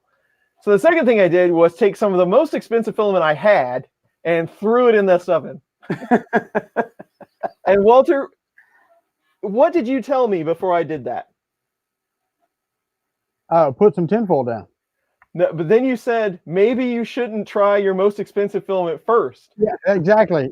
You should try your less expensive filaments first. But that's what I did, and I completely ruined it. So, good thing you took it's about time I gave somebody some useful advice. So the Mark, tinfoil is pretty good too now. The tinfoil was a good idea. That saved me some ache later, because it really did ruin that spool. But Mark, today I should have listened to Walter on that one. But oh well. Yeah, you definitely need to mark that, because that's like a first ever. What's the lowest temperature your toaster oven goes to? I had a probe in there because it's like a $40 deal off of Amazon. I had a probe in there trying to kind of map it out. So they gave you a tray in there, so I've just been setting everything on the tray, and so I was measuring the temperature that the tray got up to try to get a feel of what the radiant, kind of the temp would be, and it will hover around 85 C, but that's still, kind of warm for PLA or something. No. I was actually cooking PSU, and I was trying to get it around 150, because it's 360-degree filament or whatever. But I got it just a little bit too hot, and it actually fell apart. Oh wow! So I had it so, and I thought about making a video on this because there was a lot of hurdles I had to jump to bake that filament. So the first thing is this effect. So, I got to find something to put it on so that I can still cook it. So the easiest solution I came up with was building my auto winder thing so that I could get it off the spool fast. Right. And then wrapping it on a master spool, and then baling wiring that coil with metal baling wire, then pulling the master spool apart, and then just tossing that in the oven.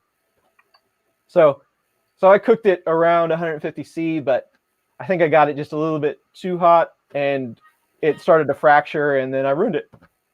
So then let me ask you this: is the baking it option better than the food dehydrator option?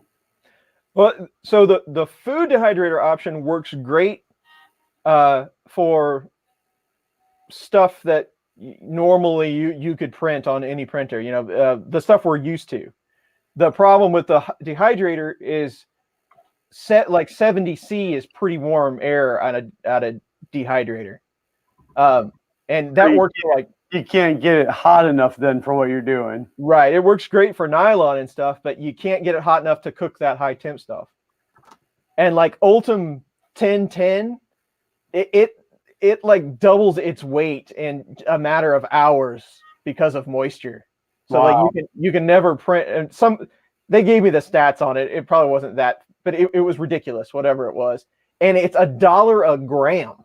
So yeah, so you don't want to ruin a whole spool of that. But no, wait a minute. If this filament sucks up water so fast that it's doubling itself, do they charge you that $1 a gram before or after it sucked up water? Well, they told me the process that they go through when they make it, and they like store it in an argon chamber. Wow. A gas-filled chamber and stuff. I'm like, no way. Like, they make it, then they bake it for so long, then they vacuum chamber it, then they store it in a gas chamber until they sell it. And then you're just kind of on your own. Well, and then it's thrown in a cardboard box and sent to me, and what do I do with it? Oh, it's sitting over there. It's like an argon carrying case. Yeah, I mean, it's like, the guy with the handcuffed briefcase at this point. And then they send it to me, some guy in a basement. So yeah, that's my usual damp down there or anything. No, it's not 100% humidity in the summer. It's fine. But yeah, so that was my process. Wow, that's crazy. Well, the Prusa is printing. It's not printing a benchy. I forgot that doing them that fast, you need to use the smooth PEI, and I've got the textured sheet on here, and I didn't feel like doing it again. Oh, yeah. Yeah, I couldn't. Did you ever try to get yours to stick to a textured sheet going that fast? Man, I've tried texture sheet on PLA many, many times. I've never had any luck printing anything, really. I have no problem with the texture sheet. Everything prints perfectly for me. And especially if I'm using PETG, I will definitely use it because. But yeah, PETG, that's exactly what I use it for. But PLA, I've always struggled with it. Really? Yeah, I'm not sure why. Maybe it's just me, but I have a couple of different ones of those sheets, the same Prusa sheets. I don't have any luck with PLA on it. Yeah, well, this print is nowhere near going to finish before the stream is over with. I'm gonna let it print until right before the stream's in, then end it because I don't need this print. Did you see 3 Gusner's comment? No. Wasn't there an inline dryer? Inline dryer. There was. I might have one of those. Well, the parts of one anyway. Matter of fact, you should ship it to me so I can try to dry my filament. There's a part of it right here. I thought I might get the use out of a little 40 millimeter fan. The guy who didn't show up at Earth. Nope. I wonder why he didn't show up there. Wonder if he'll be at Murph. I don't know. Who knows? I don't either. I don't know if I'm coming to Murph. You don't know if you're coming to Murph? I don't know if I'm coming to Murph or not. Well, Xander and I will be there. I just don't know if the printer's going to make it or not. Yeah. I want it to, but like exhibiting's hard, man. Yeah, I mean, and don't get me wrong, I enjoy doing the Fun in the Country Basement, doing the giveaways. But if I go, I might just want to go and just hang out. I hear that. I mean, not have a booth at all. Don't get me wrong, we'll still hang out and do, hey to everybody and all that, but just go and hang out. Yeah, we can hang out at somebody else's booth. There you go. We'll make some fun in the country basement shirts or something and wear those around. That would be against my dress code. Yeah, but you're not going as Fun King 3D. You're going as Glenn. No, I always go as Fun King 3D. I'm just not exhibiting. Chris Lane said we can come hang out at his booth. There you Okay. We'll be like the hot models. go. Will be nothing like that at all. Nothing at all like that. Not even remotely in that category. We'll get some nice Fun in the Country basement bikinis. Oh, Lord. Listen here, man. Chris is going out in the Speedo first, not me, buddy. Dehydrating moisture out of the filament. Wouldn't the temp be based on the water, not the filament? I was just doing what they told me to do.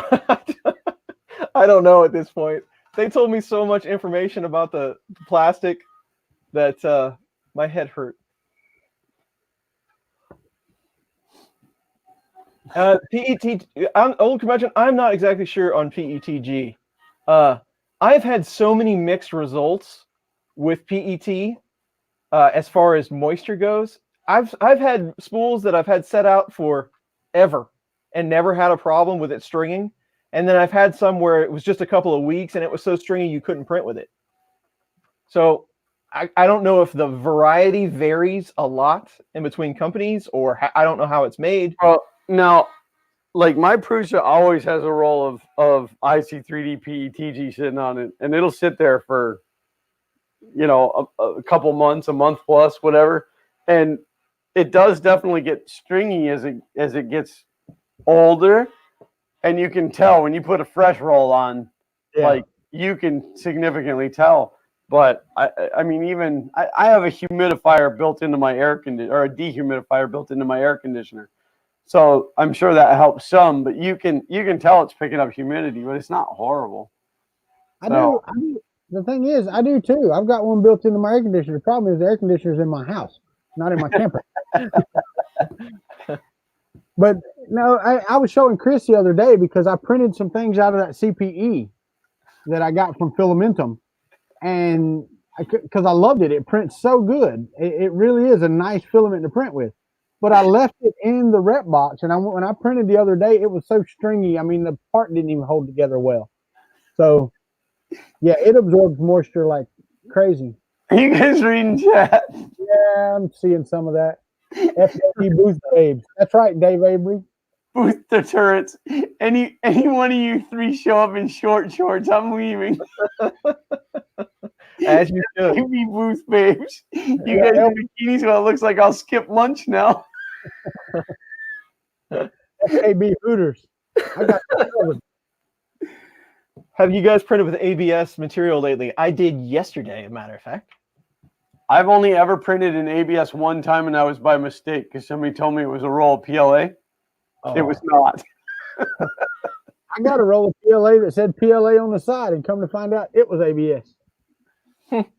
Really and truthfully, from the fact, and I've still got the roll somewhere. I swear I can go get it because I've got it peeled up. The PLA sticker was stuck on top of an ABS sticker, and it was put in the box. They're like, "Oh my God, this guy ordered PLA, but we don't have any. Just stick a sticker over the ABS. He'll never know the difference." But yeah, you do when you start printing it or trying to do it. 3D Jamie brings up again. Yeah, if you please go check out Josh at Alien 3D, his stream. They're doing a 24-hour charity stream. Definitely go check him out. Here we go. He has a filament dryer called Texas. Yeah, right. Well, the thing is, in certain parts of Texas, I'm pretty sure it's dry as it can be. But yep. I mean, there's parts of Texas just as humid as it is here. Yeah. I put a link in the chat for Josh's stream. Don't go now though. Continue to watch us for 4 more minutes. 4 more minutes. Yep, that did the trick. Prusa printing in the new single mode. Awesome. So PLA, PLA really isn't impacted that much by moisture. If you want to dehydrate and try to freshen it up a bit, you know, 45°C for 3 or 4 hours. I mean, you can try it. It's probably not going to make a ton of difference. PETG, maybe 60°C for 4 to 6 hours. Nylon, 70 plus for 12 hours. And you're still going to have some moisture in there, I would imagine. It's really hard to get it dry. It can be done, though. Just use a towel, man. Just use a towel. Yeah, Scott, I run into the same thing, but it's usually just like the end. You know, like I'll get a few inches on the end that's real brittle, and I'll just clip that off, and then it's fine again. But yeah, and there's so many PLA manufacturers, and they do it so differently. You'll go from one brand to the other, or you get that like in a day, or you won't get it for a month. Yeah, it depends on how many holes they poke in it when they're making it. Gotta make it nice and arid. I've got to figure out a spool holder for this 10-kilogram spool over here, because I guess it's getting small enough on the spool, on this one spool, that it's not wanting to roll correctly, and it's just starting to skip a lot. So something's happening. Pete C. said, Walter, was that a pizza pan? Was that a pizza pan? No, that was a Wham Bam thank you ma'am sheet from Wham Bam Systems. My wife, no joke, I got the shirt with the sheet, and my wife said, you know, we have a vinyl cutter. You want to put thank you ma'am at the bottom of that? I'm like, no, I don't think they would appreciate that.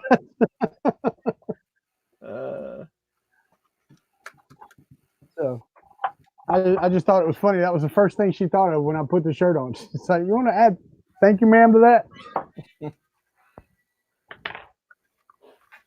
I have to get in this habit, and I suck at it. I don't know about y'all, but I really, really, really suck at it. Putting things back when I'm done. They just continue to pile up on my desk until I run out of room. I have no recommendations on a resin printer of any kind. So the fellas here know more about resin than I do. Well, there's several YouTube videos. There's a lot of cheap ones. I mean, there's resin printers you can get now for what, $270 or something like that, $290. Yeah. I mean, and there's YouTube videos on them. They make prints. I mean, they make resin print. Yeah, it really depends on what you want. Like, what do you want to do with it? On why you'd need one? You know, like. Yeah, I mean, how much you want? I haven't even fired mine up. I'm not excited about it. Well, we know because you're still in the box. No, it's out of the box. It's sitting right down on the floor. I can see it. It's just not using it yet. But it hasn't made it out to the garage. Yeah, I've had experience with it. You know, I've done a couple prints on them. It's just not my speed. I will say this, Azraf. If you go and subscribe to my channel, or just go look at my channel, you don't have to subscribe. I've got some on the LD001, and in January I will be getting that back up and running because I do need to print some things on it. So I will be using it more and more, and I have been lazy and I haven't replaced the sheet on it yet, and I just got to do all that. I've got to do it. So come January, I will be doing some more. Well, maybe later in January. Well, my next big goal is to get the new desk. The desk that I bought, it's actually a lab station, and when I looked it up, it's like, I don't know, $350 or $400 for this unit new. And I got it for like $30. So that was pretty exciting. But it's all adjustable, and it's got drawers and cabinets and stuff. So, but I can't lift it. It's massively heavy. So I took it all apart. Like, it all, you know, it's modular. So I unclipped everything so I could get it up here. And then right now the FK1 is still living in its crate in the garage. So I'll get it up here, and then I've gotta buckle down and get the changes made to that. So it's ready. It's ready to have 4 Z screws. It's ready to print a 1001% Benchy. I decided I wanted to go over the 1,000 mark. You know, Well, you might as well if you're going 1,000. anybody can get to 1,000. I want to go to 1,001. So, and then, you know, like we were laughing because the display when I set up at the maker fairs and stuff, I used 2 6-foot tables. One is the whole entire printer and then the spool holder. And then the other one is going to be the Benchy. Give me 1 second. Apparently I'm being called. We're back. Yeah, it's about time to go. Yeah, it is. It's time for dinner. We've been on here for 2 hours and 42 seconds, according to the clock. So, yeah, it's time for dinner. Like I said before, I have to eat before 7, and then at 7 o'clock, well, I'd say about 7:30 or 8 o'clock, I get on the treadmill. And I will tell you, I go from the easiest to like the 3rd level. I alternate days. The 3rd level kicks my butt. I am not going to lie. I get off of there and I am tired. I am sweaty and it sucks, but it's working. Well, that's good, man. I promise I will probably never eat almonds ever again. Yeah, good choice. Yeah. So, but they're doing their job too. Yeah. It was really funny though, because I had to go help my mother move a couch today, or actually move 2 couches today. And she's like, I'll feed you a little snack. I'm like, well, remember I'm on my diet, right? I get there, she's got pulled pork for pulled pork sandwiches, potato chips. I'm like, did you not hear me when I said the diet thing? So anyway, I took some of the pulled pork that didn't have barbecue sauce on it, put it on a plate, fried me a couple eggs, over easy, runny ones, and put them on top of the pork, chopped it all up, and ate it. Yeah. Well, I did put a little hot sauce on there, so it was good. Xander was over there trying to set up his stream for tonight, and it wouldn't give him a one-time use stream key. Oh, wow. So there might still be some up with Studio, but. Jay Griffith, I did reread your email. I'm going to have a think of that. And I may actually talk to these 2 guys and see if there's anything that I can do like that. It may not even work like you're wanting it to. And a couple of people and companies have come up, and I've got a couple of printers for the school. We're actually in a weekly process. The robotics team is putting them together. I'm shooting videos of it when I go over there, but they only meet at certain times. So I have to go when they meet. That's why it's taking so long, but I do appreciate it. And I'll talk to these guys. We're fixing to get off of here. So I'll talk to these guys right after the stream for a few seconds and see what they think. No, all right, Glenn's back. Yep. Glenn, you want to go ahead and do your outro? We're out of here. You guys' Repbox M panels look like this? Yep. They're like unfinished and stuff. Well, no, mine have a finish on one side. You got yours? Woo-hoo! All right, ladies and gentlemen, I am Glenn, and this is Fun King 3D, and you've tuned into. Oh, I guess it's not. I guess this is really Chris's basement, but I'm from Fun King 3D, and that's what matters. And like I say during every one of these streams, and I'll continue to say, we want to thank each and every one of you guys for tuning into these streams, because they'd be quite senseless to do without you guys. And you guys are always fun, and you definitely keep the topics moving. So we appreciate you being here. If you haven't yet subscribed to all of us, and you want to, and we want you to, because it feeds our ego, you can go to funcountrybasement.com, and there's a subscribe button down towards the bottom for each and every one of us. I think that's all I got for today. So sorry I don't have any energy. I'm just not well. It's quite all right. Walter? Yeah, I'm Kuntry 3D. Walter, you can find me everywhere at Kuntry 3D. And if you want, we can deliver pizzas. Oh, excellent. Matter of fact, pretty sure on a lot of streams, you can go back and watch Glenn gets pizza delivered right there to his desk while we're on the stream. But anyway, come check us out. Come hang out. I will be back in January. I will be on Fun in the Country Basement every time that one airs. To those of you that were waiting for last Sunday, I read it wrong and Chris was not going to be there, and I did not know that. So, and we made the agreement that when two of us are not there, we won't do Fun in the Country Basement. So that's why there was no Fun in the Country Basement last Sunday. Sorry about that. That was my fault. So we gave this one to Chris. Chris, you're out again. Are you out next week?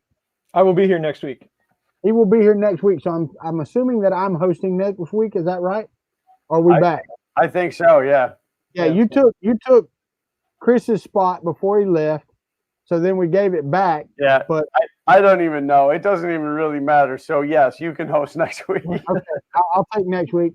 So anyway, I'll be here next week. But for right now, y'all have a good one. Sounds good. And this has been Fun in the Country Basement for this week. Thank you for everyone that came to the chats. Thank both of you for being on here and for filling in while I am unavailable. That is always helpful. Appreciate that. It has been a full day of streaming things and 3D printing stuff, which is always a good time. But funcountryBasement.com, check that out. Check these two guys out. Their information is in the description of this video. And we will see you next week. Have a good evening, day, whatever time zone you're in. Have a good one. We'll see you later. Print on.